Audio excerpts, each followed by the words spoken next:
Usually ഞാൻ ഏത് trip കഴിഞ്ഞാലും അത് വ്ളോഗൊക്കെ ചെയ്യാൻ നല്ല മടിയുള്ള ഒരാളാണ്. But this trip was special. എന്തുകൊണ്ടാണെന്നല്ലേ, ലൈഫിൽ ഏറ്റവും മൂഞ്ചിയ അവസ്ഥയിൽ പോയിക്കൊണ്ടിരിക്കുമ്പോഴാണ് I decided to do this trip. ഏറ്റവും ഡാർക്കസ്റ്റ് ഫേസിൽ പോകുമ്പം the usual places and usual things which I did were not working. And നമുക്കൊരു കോൺസെപ്റ്റ് ഉണ്ട്, the place which hurt you is not going to heal you, so pack your bags and leave. അങ്ങനെയാണ് ഞാൻ ഈ ഉത്തരാഖണ്ഡ് നൈനിറ്റാലിലോട്ടുള്ള plan ചെയ്തത്. I have realised most of us, എനിക്ക് തോന്നുന്ന ഓരോ സമയത്തും നമ്മൾ ഇഷ്ടമുള്ള കാര്യങ്ങളോ പോകേണ്ട സ്ഥലങ്ങളോ മാറ്റി വെച്ചിട്ടേ ഉള്ളൂ. ഒന്നെങ്കിൽ പ്രായമായിട്ടില്ല, അല്ലെങ്കിൽ ഒരു പാർട്ട്ണർ കിട്ടിയിട്ട് പോവാം, അല്ലെങ്കിൽ മക്കൾ വലുതായിട്ട് പോവാം, അല്ലെങ്കിൽ കുറച്ചും കൂടെ പൈസ ആയിട്ട് പോവാം. പക്ഷെ the reality is there is never a right time. എപ്പോഴും ആരോഗ്യമുണ്ടോ, കുറച്ച് ടൈമുണ്ടോ, I would say just do it. പിന്നെ പലവരും വിചാരിക്കുന്നുണ്ടാവും it's easy for me to do it because come on she is single, responsibilities ഇല്ലല്ലോ. അത് പറയാതിരിക്കാൻ എൻ്റെ ഈ സ്ക്വാഡിൽ എല്ലാ ഗ്രൂപ്പിൽ നിന്നും ഞാൻ ഒരാളെ പിടിച്ചിരുന്നു.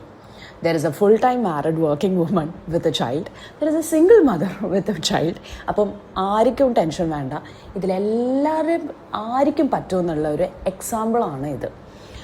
Now, one thing I realized is, എൻ്റെ ഈ സോഷ്യൽ സ്റ്റഡീസിൽ ഞാൻ പഠിച്ചുകൊണ്ടിരിക്കുമ്പം എൻ്റെ ജോഗ്രഫി ഇതൊക്കെ ഭയങ്കര മോശമായിരുന്നു. അപ്പം ഈ സ്റ്റേറ്റുകളും കൺട്രികളും ഇപ്പോൾ പോലും ചോദിച്ചാൽ ഞാൻ ചിലപ്പോൾ ബബ്ബ അടിക്കും. പക്ഷേ when you travel you really it gets into your memory അല്ലേ. നമ്മൾ ഓരോ സ്ഥലങ്ങൾ കാണുമ്പോൾ ഓ ഈ സ്ഥലമായിരുന്നു അത്, ഇതൊക്കെ നമ്മുടെ മനസ്സിൽ എന്ത് ഈസി ആയിട്ടാണ് വരിക.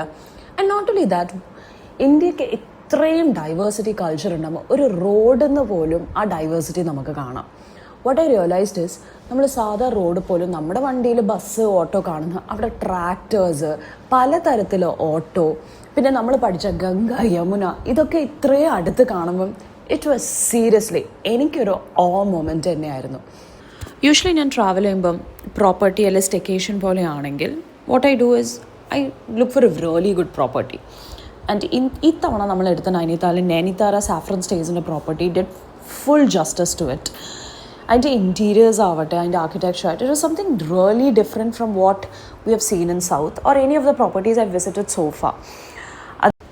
ഈ പ്രോപ്പർട്ടീൻ്റെ ഒരു അടിപൊളി ഫീച്ചർ എനിക്ക് തോന്നിയെന്ന് വെച്ചാൽ they had an in house all the time care കീപ്പറും കുക്കും. അപ്പം from breakfast to dinner menu had everything what we usually seen a restaurant. From American breakfast to Indian breakfast, ലഞ്ചിനാണെങ്കിലും ഡിന്നറിനായാലും എല്ലാ ഇതും മെനു ഫുഡ് ഐറ്റംസും നമുക്ക് ഇൻ ഹൗസ് നമ്മുടെ മുന്നിൽ തന്നെയായിരുന്നു അവർ കുക്ക് ചെയ്ത് തരുന്നത്. So we really didn't have a doubt regarding the cleanliness ആയാലും ടേസ്റ്റ് ആയാലും, and we were healthy all the 3 days with no loose motions or vomiting. പിന്നെ നൈനിതാലിനെ കുറിച്ച് പറയുകയാണെങ്കിൽ നൈനിതാൽ ഇസ് ലൊക്കേറ്റഡ് ഇൻ ഉത്തരാഖണ്ഡിലാണ് ആൻഡ് ദ കുമായൂൺ ഹിമാലയാസിലാണ് ഈ ഹിൽ സ്റ്റേഷൻ ഉള്ളത്. ഇതിൻ്റെ മേജർ സ്പോട്ട് തന്നെ പറയുന്നത് is the Naini lake which is surrounded by 7 hills എന്നാണ് ഉള്ളത്. അപ്പോൾ നമ്മൾ ഈ റിസോർട്ടിൽ നിന്ന് കാണുന്നതും നമുക്ക് ആ ഹിൽസും ഡയറക്റ്റ്ലി ഈ എമറാൾഡ് ഷേപ്ഡ് ലേക്ക് തന്നെയായിരുന്നു. അപ്പോൾ ഫസ്റ്റ് ഡേ തന്നെ ലേക്സിന് അറിയപ്പെടുന്ന നാട്ടിൽ നമ്മൾ ലേക്ക് തന്നെയല്ലേ കാണാൻ പോകേണ്ടത്. അപ്പം ഈ പോകുന്ന റോഡ്സിനൊക്കെ അവർ യൂഷ്വലി പറയാം മോൾ റോഡ്സ് എന്നാണ്, വിച്ച് വിൽ ഹാവ് എല്ലാ തരത്തിലുള്ള small shops which are bustling with people. അതായത് മോമോസ് ആവട്ടെ, അങ്ങനത്തെ കുറേ food items, bakeries, shopping malls, ചെറിയ സ്റ്റോഴ്സ്, ഇത് 2 സൈഡിലും ഉണ്ടാവും.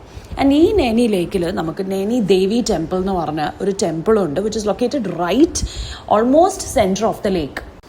So day 1 was nothing majorly adventurous because traveling ഒക്കെ I need to be a little tired. So what we decided was Nainital boat ഹൗസിൽ പോയി ലേക്ക് സൈഡ് നല്ല ഫുഡും വൈനൊക്കെ കുടിച്ച്. The climate also was very nice because കുറച്ച് ഡ്രിസലിങ്ങിനൊക്കെ കഴിഞ്ഞിട്ട് അത്ര തണുപ്പും ഉണ്ടായിരുന്നില്ല. നമുക്കൊരു ജാക്കറ്റോ ഷോളൊക്കെ ഇട്ട് ബൈ ദ ലേക്ക് സംസാരവും എല്ലാം കഴിഞ്ഞ് വി വൈൻഡഡ് ഇറ്റ് അപ്പ്. അപ്പം അടുത്ത ദിവസം എന്താ ചെയ്തതെന്നുള്ളത് എൻ്റെ അടുത്ത വ്ളോഗ് കാണാം.